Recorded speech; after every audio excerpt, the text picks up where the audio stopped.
नमस्कार दोस्तों। तो जैसा कि आप सब जानते हैं कि बोर्ड एग्ज़ाम नज़दीक आ गए हैं, तो मैं आज आप सबके लिए कक्षा 10 के विज्ञान के जो है मोस्ट इम्पॉर्टेंट क्वेश्चन लेकर के आए हैं। तो इस मोस्ट इम्पॉर्टेंट क्वेश्चन को आप सब कापी और पेन ले कर के आप उसे नोट करेंगे और आप सबके लिए बहुत ही महत्वपूर्ण प्रश्न है। आप सबको पसंद आए तो लाइक कमेंट शेयर ज़रूर कीजिएगा। तो आइए देखते हैं। जैसा कि यहाँ पे लिखा है साइंस इम्पॉर्टेंट क्वेश्चंस, तो इसमें पहला प्रश्न है एक उत्तल दर्पण की फोकस दूरी होगी जिसकी वक्रता त्रिज्या 32 सेंटीमीटर होगी। तो इसमें कहा है कि वक्रता त्रिज्या 32 सेंटीमीटर होगी। हम जानते हैं कि इसको हल कर लेंगे। इसमें ऑप्शन भी दिया गया है 32 सेंटीमीटर, 16 सेंटीमीटर, 61 सेंटीमीटर और 8 सेंटीमीटर। तो इसमें दिया क्या गया है, वक्रता त्रिज्या कैपिटल R बराबर 32 सेंटीमीटर दिया गया है। हम जानते हैं कि फोकस दूरी F बराबर होता है R/2। R का मान रखेंगे 32/2, हल कर देंगे तो 16 दूना 32। तो हमारा ऑप्शन नंबर जो है बी क्या हो जाएगा, ऑप्शन नंबर बी सही हो जाएगा, यानी कि 16 सेंटीमीटर। ऐसे ही देखते हैं दूसरा प्रश्न कह रहा है अवतल दर्पण द्वारा किसी वस्तु का बना प्रतिबिंब आभासी, सीधा तथा वस्तु से बड़ा पाया गया। वस्तु की स्थिति क्या होगी। दर्पण के ध्रुव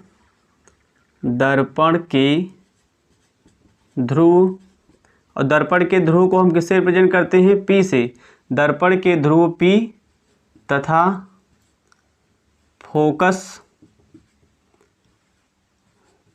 फोकस बिंदु F के बीच में बनता है। कहाँ बनता है, दर्पण के ध्रुव P तथा फोकस बिंदु F के बीच में बनता है। तो ये दूसरा क्वेश्चन था हमारा, दर्पण के ध्रुव P तथा फोकस बिंदु F के बीच में बनता है। आइए तीसरा प्रश्न देखते हैं। कह रहा है इसमें कि अवतल दर्पण तथा उत्तल दर्पण से बनने वाले आभासी प्रतिबिंब में क्या अंतर है।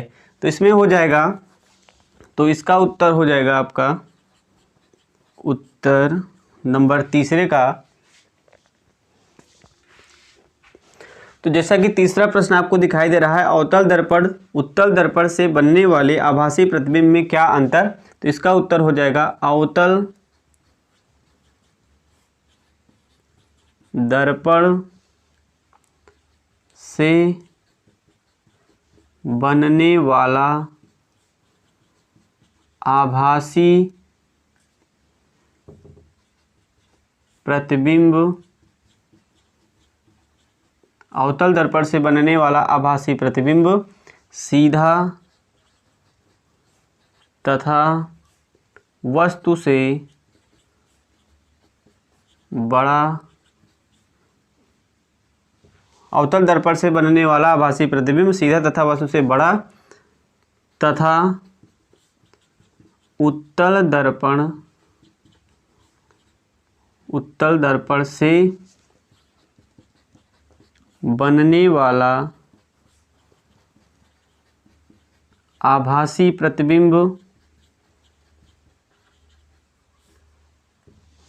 प्रतिबिंब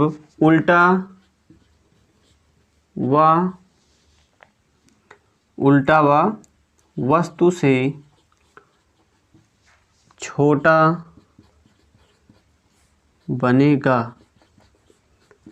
तो तीसरे प्रश्न का उत्तर अवतल दर्पण से बनने वाला आभासी प्रतिबिंब सीधा तथा वस्तु से बड़ा, लेकिन उत्तल दर्पण से बनने वाला आभासी प्रतिबिंब उल्टा व वस्तु से छोटा बनेगा। तो ये हमारा तीसरा प्रश्न हुआ कंप्लीट। आइए देखते हैं अब चौथे प्रश्न को। चौथा प्रश्न है निकट दृष्टि दोष किसे कहते हैं। बहुत ही आसान क्वेश्चन है, लेकिन आपके बोर्ड एग्जाम में बार बार पूछे जाते हैं। तो इसका उत्तर हो जाएगा प्रश्न संख्या 4 का, निकट दृष्टि दोष किसे कहते हैं। तो उत्तर आइए लिखते हैं इसका। निकट दृष्टि दोष में निकट की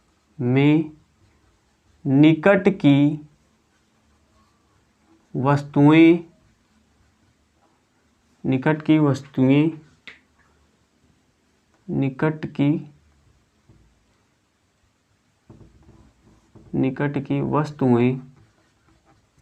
तो स्पष्ट दिखाई देती हैं, परंतु दूर की वस्तुएं हमें स्पष्ट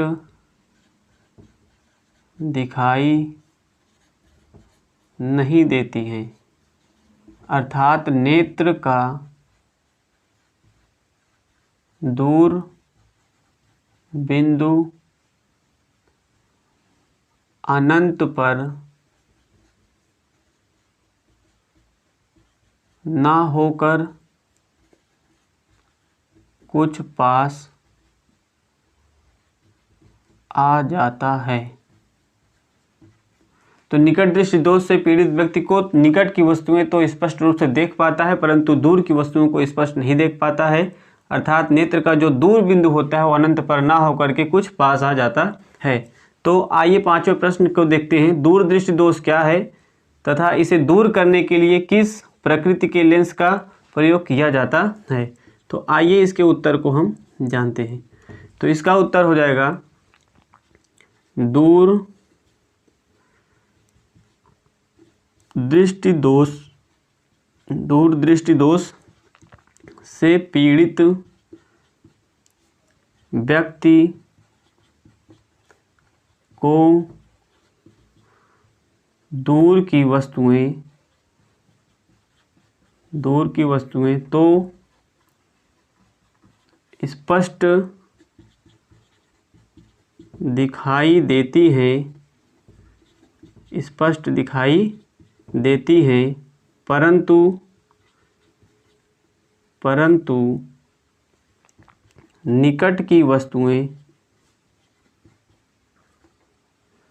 परंतु निकट की वस्तुएं स्पष्ट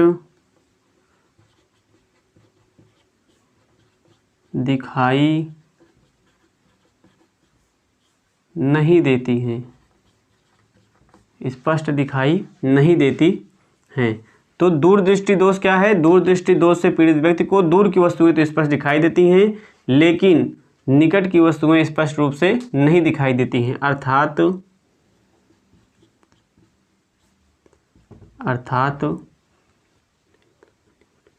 अर्थात नेत्र का निकट बिंदु क्या होता है? 25 सेंटीमीटर। तो नेत्र का जो निकट बिंदु होता है, नेत्र का निकट बिंदु 25 सेंटीमीटर से अधिक हो जाता है। नेत्र का निकट बिंदु 25 सेंटीमीटर से बढ़ जाता है या अधिक हो जाता है। तो इसमें कह रहा है कि इस दोष को दूर करने के लिए किस प्रकृति का लेंस का प्रयोग किया जाता है। तो आइए जानते हैं। इस दोष को दूर करने के लिए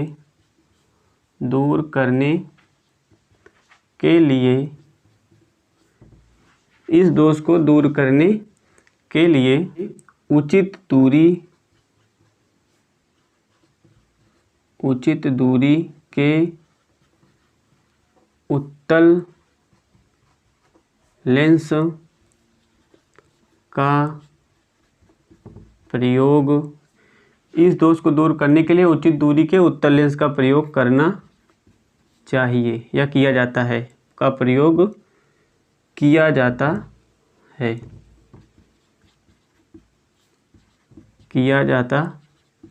तो ये 5 क्वेश्चन हमारे हो गए। आइए इसी में हम एक प्रश्न और जोड़ देते हैं। तो छठा प्रश्न इसमें लिख लेते हैं हम, प्रश्न संख्या 6। तो प्रश्न संख्या जो 6 है, ओम का नियम लिखिए। ओम का नियम लिखिए।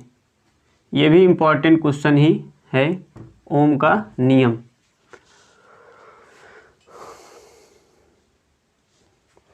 तो आइए इसका उत्तर हम जानते हैं। तो इसका उत्तर हो जाएगा ओम के नियम के अनुसार,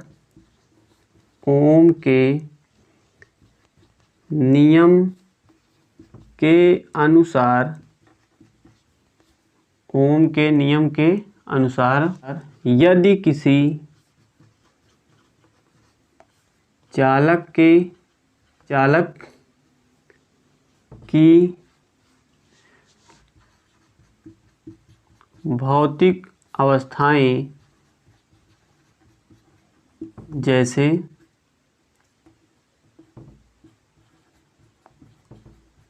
जैसे लंबाई, परिच्छेद का क्षेत्रफल,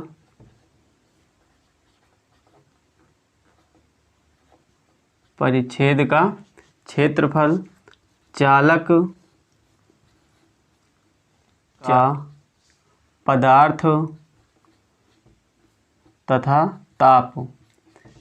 तो जैसे में लंबाई, परिच्छेद का क्षेत्रफल, चालक का पदार्थ, ताप नियत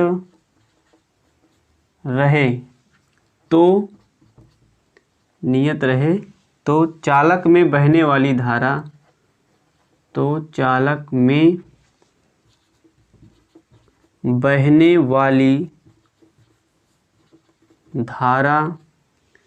चालक के सिरों के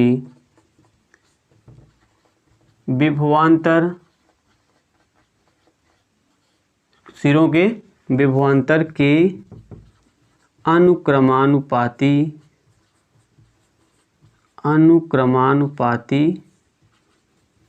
होता है। तो ये हमारे आज के जो है साइंस में मोस्ट इम्पॉर्टेंट क्वेश्चन में जो है 6 क्वेश्चन को हमने सॉल्व करा दिया है। ये आपके परीक्षा के बोर्ड एग्जाम के दृष्टिकोण से बहुत ही इम्पॉर्टेंट हैं। आगे और भी क्वेश्चन हम लाते रहेंगे।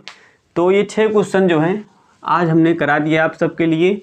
तो आगे भी ये क्वेश्चन आते रहेंगे। बोर्ड एग्जाम जैसे जैसे पास आता जा रहा है, आपके लिए इंपॉर्टेंट क्वेश्चन पढ़ना बहुत ही ज़रूरी है। नोट कर लीजिए और इसको अच्छे से तैयार कर लीजिए। या आप अगर ना लिख पाए हों तो मैं थोड़ी देर के लिए हट जाता हूं, आप इसका स्क्रीनशॉट ज़रूर ले लीजिए। आप सबके लिए बहुत ही उपयोगी, महत्वपूर्ण है।